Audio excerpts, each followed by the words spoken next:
ఒకటి విలన్ని చేయాలనుకుంటున్నాం కాబట్టి అతను చేసిన ప్రతి పనిలోనూ కూడా ఒక డొల్లతనం చూపెడుతున్నాం. బేసిక్గా గనులు అంటే తిననోడు ఎవ్వడూ లేడు. ఇవాళ వచ్చిన ప్రభుత్వమైనా తింటది, అంతకుముందు ప్రభుత్వమైనా తింటది. తినడాన్ని తప్ప రైటా అనేటువంటి చర్చ నేను ఇక్కడ పెట్టట్లేదు. కాకపోతే రోజు వ్యక్తిత్వ హననం చేస్తున్నారు వెంకటరెడ్డిని, క్యారెక్టర్ అసాసినేషన్ చేస్తున్నారు. సరే, అందులో ఓ ప్రధానమైనటువంటి ఆరోపణ ఏంటంటే బ్యాంక్ గ్యారంటీలు దేశంలోని బ్యాంకులు కాకుండా వేరే పెట్టారు అన్నట్టు. అనేక కంపెనీలు ఇప్పుడు విదేశీ బ్యాంకుల్లోనే అకౌంట్స్ నడుపుతున్నాయి. ఎందుకంటే ఇప్పుడు ప్రభుత్వాల్లో ఉన్నటువంటి వాళ్ళకి లంచాలు ఇవ్వాలంటే ఇక్కడ ఫర్ ఎగ్జాంపుల్ ఒక 100 కోట్ల రూపాయలు పని జరిగితే 30-40 కోట్ల లంచాల కిందనే ఇవ్వాల్సి వస్తుంది. అలాంటప్పుడు ఇక్కడ బ్యాంకులో మెయింటైన్ చేస్తే ఆ డబ్బులు తీయడానికి ఒప్పుకోరు, ఇచ్చిందేంటో తెలిసిపోతుంది. ఈ సిబిఐ ఈడీలు వెంటపడతాయి, వీళ్ళు డబ్బు పోయే శని పట్టేలాగా తయారైపోతుంది. అందుకోసం అని చెప్పేసి విదేశీ బ్యాంకుల్లోనే అకౌంట్లు పెట్టుకుంటున్నారు. ఎక్కడైతే పన్నులు లేని రాష్ట్ర దేశాలు ఉంటాయో ఆ దేశాల బ్యాంకుల్లో అకౌంట్స్ నడుపుతున్నారు. ఈవెన్ మెగా దగ్గర నుంచి అన్ని ప్రముఖ కాంట్రాక్ట్ సంస్థలు అట్లాగే పెడుతున్నాయి.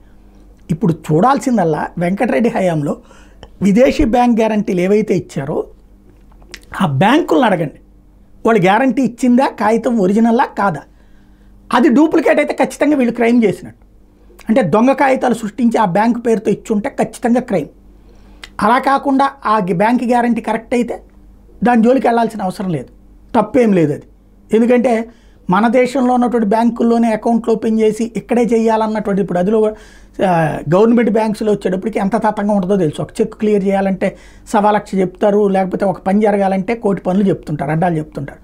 కాబట్టి మ్యాక్సిమం అందరూ కూడా ప్రైవేట్ బ్యాంక్స్ లేకపోతే విదేశీ బ్యాంకుల మీదనే ప్రయారిటీ ఇస్తుంటారు. ఆ గ్యారంటీ బ్యాంక్ ఇచ్చిందా లేదా అన్న దర్యాప్తు చేయండి, నో డౌట్ అది ఖచ్చితమైనటువంటి విధానం.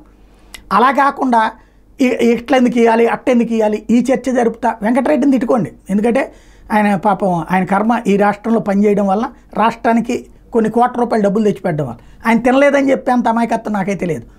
ఎవడికాడు తినేదే అంతా కూడా. కాకపోతే సమస్యల్లో ఏంటంటే దాన్ని ఇక్కడ కవర్ చేసుకొచ్చేటటువంటి క్రమంలో అసలు విషయాన్ని నుంచి డివియేట్ అవుతున్నాం. అదొకసారి చెక్ చేసుకుంటే బెటర్.